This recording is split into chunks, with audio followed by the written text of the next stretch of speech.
નમસ્કાર મિત્રો, આજે આપણે એલઈડી બલ્બના બોક્સ પર લખેલા અંગ્રેજી શબ્દો અને એનો અર્થ સમજીશું. પહેલો છે ક્રિસ્ટલ વ્હાઇટ. ક્રિસ્ટલ વ્હાઇટ એટલે કે બિલકુલ સફેદ, સ્વચ્છ પ્રકાશ એવો એનો મતલબ થાય છે. અહીંયા પ્રકાશની દ્રષ્ટિએ છે એટલે સ્વચ્છ પ્રકાશ, કેમ કે ક્રિસ્ટલ એટલે કે સ્વચ્છ થાય. ઓકે. બીજું છે ફૂલ ગ્લો.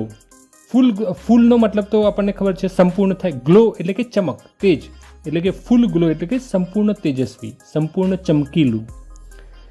થર્ડ છે પ્રોટેક્શન અગેન્સ્ટ હાઈ વોલ્ટેજ. અહીંયા પ્રોટેક્શન એટલે શું થાય? રક્ષણ, બચાવ. અગેન્સ્ટ એનો મતલબ થાય ની સામે, અને હાઈ વોલ્ટેજ એટલે ઊંચા વોલ્ટેજ. એટલે એનો આખો મતલબ, આખો જે ફ્રેઝ થાય કે પ્રોટેક્શન અગેન્સ્ટ હાઈ વોલ્ટેજ મતલબ વધારે વોલ્ટેજ સામે રક્ષણ અથવા બચાવ. પછી ચોથો વર્ડ છે સર્જ. સર્જ એટલે અચાનક વધારો થવો, કંઈ પણ અચાનક વધી જાય, જેમ કે પાણી વધી જાય કે કંઈ ફિલિંગ વધી જાય તો અચાનક વધી જાય, એને શું કહેવાય? સર્જ કહેવાય. કંઈ કશાકમાં પણ વધારો થઈ જાય અચાનક તો એને કહેવાય સર્જ. તે ફાયર રિટાર્ડન્ટ. ફાયર રિટાર્ડન્ટ એક આખું વર્ડ છે, એટલે કે ફાયર એટલે તો આગ થાય, પરંતુ ફાયર રિટાર્ડન્ટ એટલે કે એવું મટીરિયલ છે કે જે ઝડપથી આગ ન પકડે એવું મટીરિયલ. સિગ્નિફાઈ. સિગ્નિફાઈ એટલે કે સૂચિત કરવું.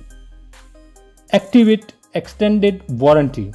એક્ટિવેટ કરવું એટલે કે ચાલુ કરવું, સ્ટાર્ટ કરવું. એક્સટેન્ડેડ એટલે કે લંબાવવું, વધારાનું. એક્સટેન્ડેડ એટલે વધારાનું. વોરંટી એટલે કે વોરંટી. એનો આખો મતલબ શું થાય? એક્ટિવેટ એક્સટેન્ડેડ વોરંટી મતલબ એટલે કે વધારાની વોરંટી સ્ટાર્ટ કરો, એવો એનો મતલબ થાય. હેઝાર્ડ. હેઝાર્ડ એટલે ખતરો, જોખમ. ઓર્ડિનરી. ઓર્ડિનરી એટલે કે સામાન્ય. ડિસ્પોઝલ. ડિસ્પોઝલ એટલે કશુંક ફેંકી દેવાની ક્રિયા. ટુ ડિસ્પોઝ એટલે ફેંકી દેવું, અને ડિસ્પોઝલ એટલે ફેંકી દેવાની ક્રિયા. હવે જ્યારે પણ તમે બલ્બ ખરીદો ત્યારે બોક્સ પરના બધા શબ્દોનો અર્થ તમને ખબર પડી જશે. ઠીક છે? તો હા, વિડીયો કેવો લાગ્યો એ મને કમેન્ટમાં જરૂર બતાવજો, અને જો તમને ખરેખર ગમ્યો હોય તો લાઈક ચોક્કસથી કરજો. ઓકે. અને હા, સબસ્ક્રાઈબ કરવાનું ભૂલતા નહીં. Thank you.